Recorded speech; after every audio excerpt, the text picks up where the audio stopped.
Hi everyone, Caoimhin here from CIT's Blackrock Castle Observatory. In this show, we will be taking a look at the night sky as it will appear for this weekend, the weekend of the 11th, 12th and 13th. We're starting in the middle of the day and we can see the moon and the sun in the sky together.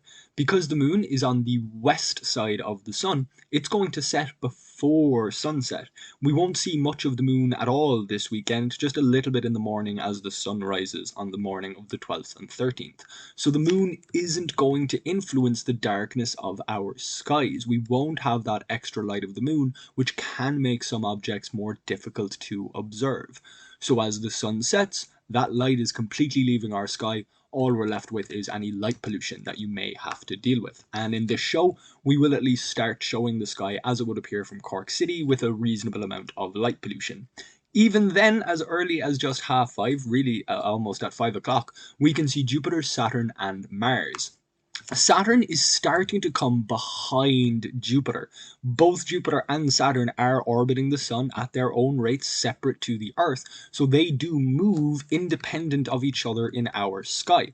As we come up to next weekend, Saturn will very much be directly behind Jupiter, making them appear as one dot in the sky. For this weekend, they are still very, very close together, which can be useful if you have a wide-angle view on your telescope. If we start taking a closer look at Jupiter and Saturn here, we're already starting to see some of Jupiter's moons, and if we go close enough, you may begin to see most of Jupiter's moons and some of Saturn's moons. There's Titan just at the side.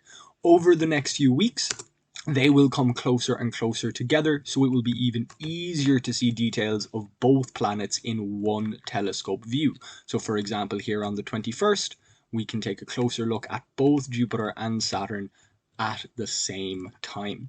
So we can see the stripes on Jupiter and Saturn's rings. You do need a very wide view on your telescope to achieve these kinds of details. If your telescope has a very powerful magnification, there's a good chance it will have a smaller field of view. You won't be able to see as much area at the same time. The wider your field of view, usually the less magnification power you're going to have on your telescope, but sometimes low magnification is still fine. You still get a good view of the sky. So Jupiter and Saturn are both up for the rest of the month, as is Mars. Mercury has disappeared from our morning sky. It'll come back in the evening in January. But thankfully, as we are coming into wintertime, we have nice long nights and there's plenty else out there that we can observe. Now that we're through to nearly the middle of December, the constellation of Taurus is definitely up in the sky. So looking at our evening sky here at about 6 o'clock, we've got Jupiter and Saturn on one side, Mars a little to the east of south, and lower down in the east, pretty much opposite to Jupiter and Saturn, we've got the red star Aldebaran, which is the brightest star in Taurus. Just above Aldebaran are the Seven Sisters, and these stars, well, in a city like Cork, using your eyes, you might only see 4 or 5. We're seeing just about 6 or 7 here because we're looking at a nice clear night with no moon. If you were to move out into the countryside, it would be far easier to see 7 of the sisters, and they start to look a little bit fuzzier, a little bit more blurred together.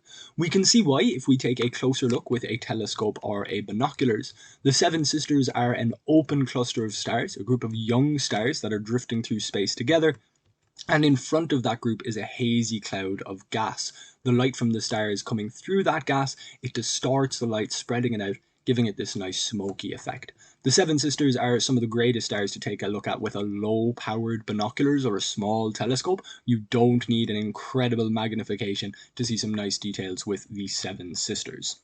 If we turn back around to the northern sky, this is a fantastic time of year to make sure that you can find the North Pole. Of course, there's going to be lots of news about the North Pole as we come up to the 24th and 25th of December.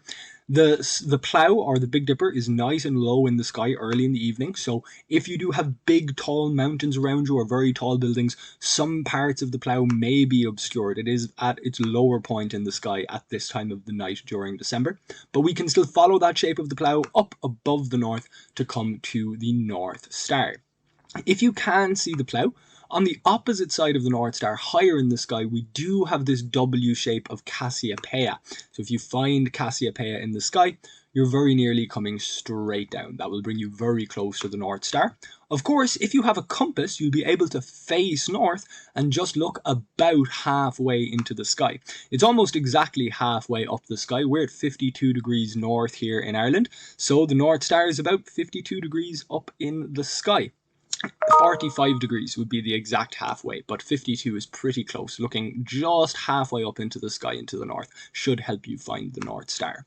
And in a city like Cork with plenty of light pollution, there's not many other stars around it to interfere. If you are in a darker sky with more visible stars, there are other stars around. Luckily, the North Star is a bit brighter than them, but there are some other bright stars nearby. So having the plough and having that shape of Cassiopeia does make it a little bit easier. If you're just using a compass to find north, well, you've already found north. One of the main historical uses of the North Star was in finding north to begin with. So if you already have a compass and you know where north is, finding the North Star shouldn't be too hard. It'll be nice and bright about halfway up the sky.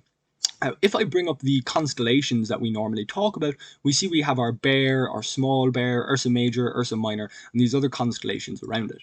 These constellations, of course, come from ancient Greek mythology. The ones we see here in the north are almost exclusively from ancient Greek stories. However, other cultures also drew pictures in the sky. There were many different lores, many different mythologies related to the sky and stars. We're using the Western one here, which takes mainly inspiration from the Greeks and a little bit from the ancient Arabs and Persians. But there were other groups that painted pictures in the sky. So for example, the Inuit people who live up in the Arctic Circle around the top of Canada and the top of Greenland, they would have had different pictures visible. So hopefully this will show us the pictures that the Inuits would have seen in the sky. Here we go. So of course the North Star was still very important to them, and they have this moose, this caribou pointing up at the North Star, very similar to how we would use the plough. Rather than having the Queen Cassiopeia, they have this shape, still a very important shape on the opposite side of that North Star. And there were various other star shapes that we would find important, that other groups found important, even if they gave them a different name. So we're here looking at what we would call Aldebaran, the brightest star in the constellation Taurus, whereas here it's the heart of a bear in the spirit of the polar bear with its bear cubs. So different cultures, even using the same stars, the same shapes, created very different pictures in the sky and had different mythologies to go along with them.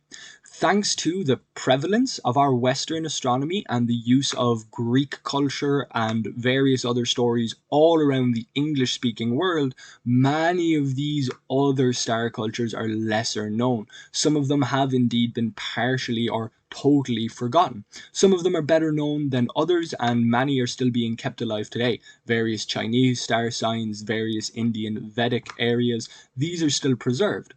But in areas such as for the Dakota Lakota group that we see here, due to their partial loss of land, partial loss of language, it is more difficult to preserve what can be some very beautiful shapes in the sky and very interesting and intricate stories used to explain them. And even with a very different culture to us, a very different culture to the Inuits, it's still useful to find the North Star. And so the Dakota Lakota people still have this shape in the sky, the exact same stars that we would call the Plough or the Big Dipper, for the same function of pointing up to the North Star. The same stars used for the same reason, but with very different cultural connotations. So hopefully over this Christmas winter period, you will get a chance to go outside and see some pictures in the sky, and perhaps if you use your imagination, you'll be able to come up with some of your own stories as to why these shapes are useful and important. So I hope you all enjoy the coming winter nights.